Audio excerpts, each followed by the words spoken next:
Hello, everyone. Pastor George here, bringing you today's Bible study recap. And today in Bible study, we looked at 1 Samuel 28, verses 3 through 25. And this is a passage known for the Witch of Endor. Saul and the Witch of Endor. And no, not the Endor from Planet in Star Wars episode 6. This is Endor, which is in the Middle East.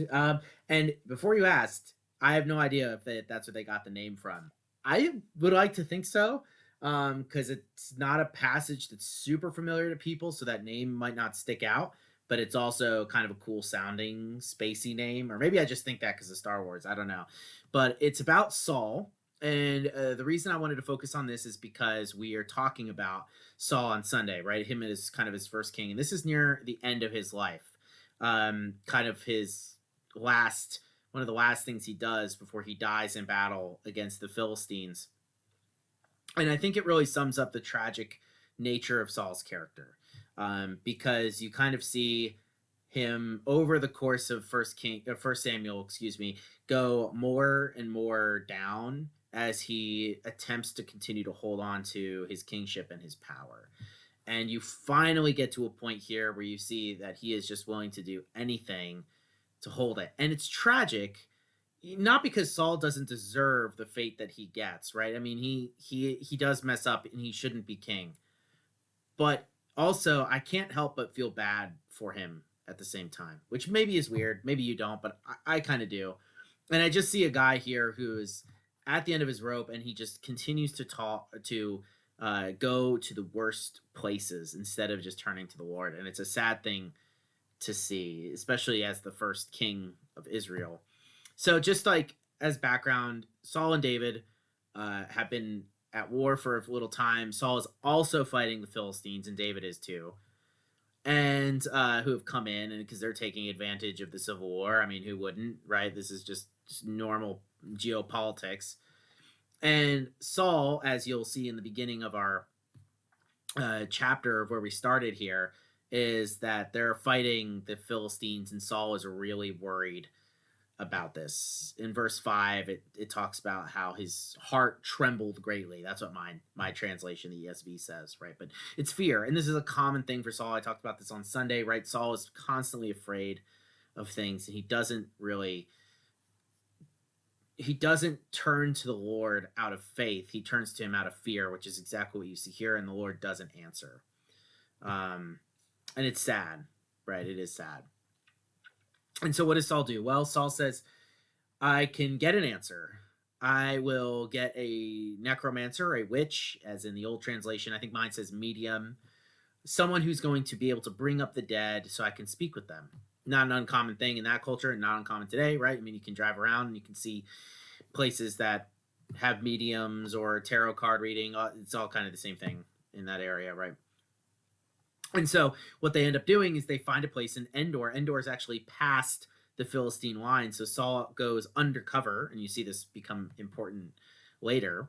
Saul goes undercover in order to get past the lines and go visit. That's how desperate he is, right? This is like crossing enemy lines in a place where you could be caught and killed in order to talk to someone you shouldn't be doing. And it actually shouldn't be talking to, right? And you see that referenced here, right? He's by this point, Saul has put out the necromancers and mediums. And I think that this probably happened much earlier, when Saul was much earlier in his kingship, when he was a lot better at following what the Lord wanted to do. He puts them out, and the Mosaic law says you shouldn't have mediums or necromancers. You shouldn't consult with them, all these types of things, right? And so he's already gotten rid of them, but he wants to find one because he needs to talk to Samuel, as you can see what he wants to do. And so he goes across enemy lines to do that. That's how desperate he is for this. And so he goes there, and he meets with this woman that he can find. And he asks her to bring up a spirit that he names. And she says, if someone finds this out, they're going to get me killed. Saul's been against this sort of thing. And this is crazy, right? In verse 10, you'll see this. It says, but Saul swore to her by the Lord, as the Lord lives, no punishment shall come upon you for this thing. Now that might just seem like a empty thing, but really think about that for a second. He swears by the Lord, and you'll see this in our modern translations, right? We have LORD all in uppercase letters, with the ORD being kind of smaller, minuscule, right? But they're all uppercase, which indicates in English translations the use of the divine name. So but Saul swore by Yahweh, as Yahweh lives, no punishment shall come upon you for this thing. He's using God's name. He's invoking God's name in order to protect a woman, and that's not a bad thing, right? But who's going to do something that the Lord detests and tells people not to do, right? And the reason he does that is, one, because it's worship of other gods and all sorts of weird religious stuff, but also, like, the Lord is the master of life and death. Humans should not be involved in this sort of thing, and you're actually going to see the Lord get involved. Or does he? But I think he does.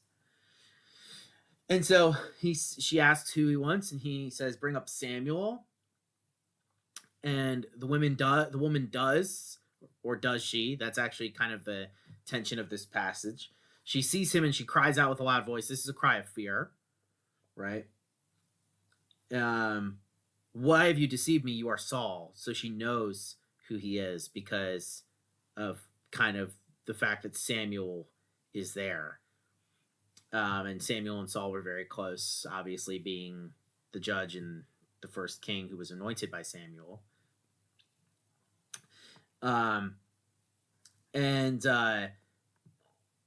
Here, right, this is where we can talk about this, which is there's a debate amongst some people who read this passage, some being not the majority, but lots of people in the Reformation actually, and today, who don't believe that this is actually Samuel who shows up. They believe it's a ghost, like a demon, basically, pretending to be him to trick Saul. I don't think that's true, because it says it's Samuel. I think, like, plain reading the text, it's Samuel. The woman knows it's Samuel. Saul knows it's Samuel. It's never said that it's another spirit pretending to be him. It's simply, it's Samuel, right? Usually that's born out of the fact that the Lord doesn't like necromancy. So why would he allow a necromancer to do this? I don't think he's allowing. I think he's doing it. I think the fact that she's shocked actually shows that she's never actually done something like this before, right? She's never actually seen someone come back like this. It was probably a lot more wishy-washy, or either a lie, as in she's being a ventriloquist or something, or, kind of nothing this showy before, as Samuel actually appearing before them. And Samuel is upset with Saul, right? He says, why have you disturbed me by bringing me up? And Saul tells him he's worried, right? I've tried to consult the Lord, therefore I summoned you, so you should tell me what to do. And I want you to notice in that verse, what is it? Verse 15 there, in Saul's response, count how many pronouns, personal pronouns, I and me, are in there. The ESV has 6, and the Hebrew also has 6. And so in Saul's response, it's all about himself, right? That's what he's worried about here. And this is one of the big themes of 1 Samuel and the Samuel in general, is Hannah's prayer. Remember, we read it as our opening on Sunday. And the big part of that is a focus on humility, right? Trusting the Lord, not putting yourself above him. And you see Saul doing that here, right? He's not really concerned, it seems, what the Lord thinks about this, is he wants to know what the Lord is going to do to help him with the Philistines. And so he's consulted Samuel for that. And you can see Samuel's response, not great, right? He prophesies over him, right? Why then do you ask me, since the Lord has turned from you and become your enemy? The Lord has done to you as he spoke by me, for the Lord has torn the kingdom out of your hand and given it to your neighbor David, because you did not obey the voice of the Lord and did not carry out his fierce wrath against Amalek. Therefore the Lord has done this thing to you this day. Moreover, the Lord of Israel will give Israel also with you into the hand of the Philistines, and tomorrow you and your sons shall be with me. The Lord will give the army of Israel also into the hand of the Philistines. And so he tells him that you're going to be destroyed, you're going to die, your sons are going to die, um, and David is going to get the throne, right? And you can see that this is something that Saul should have been aware of and known, not the fact that he was going to die, but that he's doing these things and that he shouldn't be expecting the Lord to bless him if he's continues to do these bad things, right? And the thing about Amalek comes to a point where Saul was supposed to destroy these people and kill their king. But instead, what he does is he keeps Amalek alive as like a ransom type of thing, and also, or a trophy, depending on how you want to read it. And he also takes all of their stuff, which he wasn't supposed to do. He was supposed to destroy it completely. Um, and Samuel, that's kind of the final thing that tips the scale, and is why Saul loses the kingship spiritually. And then Saul, scared about what he said. I mean, who wouldn't be, right? He starts fasting. This is, he doesn't eat anything. He's fasting. And the woman is scared that Saul's going to kill her. And so she wants to set before him a meal. He doesn't want to eat, but they urge him to anyway. And it said that and this just seems like an odd thing you might see, right? You might not be like, okay, what a odd detail. It says, now the woman had a fattened calf in the house, and she quickly killed it, and she took flour and kneaded it, and baked unleavened bread of it. And she put it before Saul and his servant, and they ate, and they rose and went away that night. Now, this is a kind of, a feast, right, that he has here. And it might just be like you might not think much of it. But if you go back and you go to when Saul first encounters Samuel, you'll see this. And it says, Samuel took Saul and his young man and brought him into the hall and gave them a place at the head of those who had been invited, who were about 30 persons. And Samuel said to the cook, bring the portion I gave you, of which I said to you, put it aside. So the cook took up a leg and what was on it and set them before Saul. And Samuel said, see, what was kept is set before you. Eat, because it was kept for you until the hour appointed that you might eat with the guests. So Saul ate with Samuel that day. So right there, right, they have a feast as well. And you see this parallelism. The first time Saul meets Samuel, they have a feast together, and it's in a good sense. And the last time he meets him, Saul has a feast, and it's after he's been rejected. And really what's going to happen here is it gives a little narrative about David fending off the Philistines, and then the very last chapter of Judges, First Samuel, is chapter 31, and that is when the Philistines attack and kill Saul, and that's the end of First Samuel. And then it goes into Second Samuel with David and his exploits and things like that, with a focus on him. So I bring all this just up to say, like, Saul is a tragic figure. I find that kind of touching.